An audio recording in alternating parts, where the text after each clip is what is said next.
We are back with Dr. Aaron Carroll talking about his book, The Bad Food Bible, and we've taken things out of my shopping bag.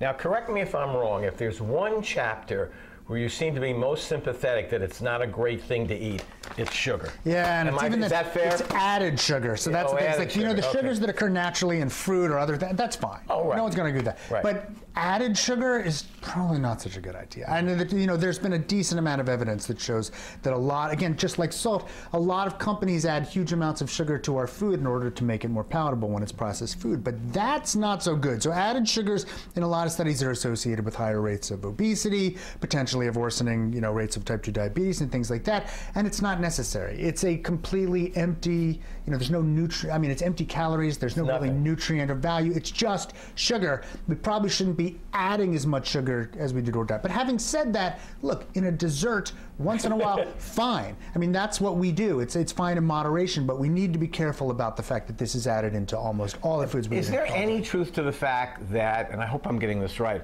that it was the sugar people that tried to dissuade people from eating meat to take the thing away from sugar? Is that a myth? So it's not as myth, but it's not exactly that. Back in the day when they were doing the big debate about what was causing heart disease, was it too much fat or too much sugar?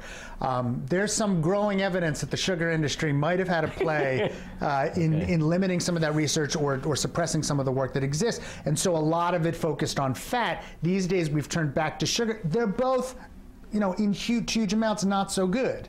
And so I think there was probably some influence of the sugar industry. I think we both agree. I'm tired of all these Thanksgiving and Christmas things where people tell you how to make your Christmas or Thanksgiving free of all these foods. Right. And if one day is not going to... Okay, so we have to end on a very high note, very positive note, because you and I are both Jewish. Yep. So I bought a gluten-full bagel. Good. A gluten-full bagel, right, which we can enjoy with lox. Absolutely. Lox and cream cheese. Yes. But I'll give you 20 seconds to talk about gluten. Look, if you're in one of the less than 1% of people that have celiac disease, of course you have to avoid gluten. If you're even fewer people have wheat allergy, but maybe you do too. But the rest of the 20+% of Americans who are seeking out gluten-free food and don't have those diseases, they're sort of wasting their time. Okay, so Dr. Carroll and I recommend a bagel, lox, and cream cheese. Sure, once in a while. Thank you, sir. Thank you. It's been fascinating. Back to the studio.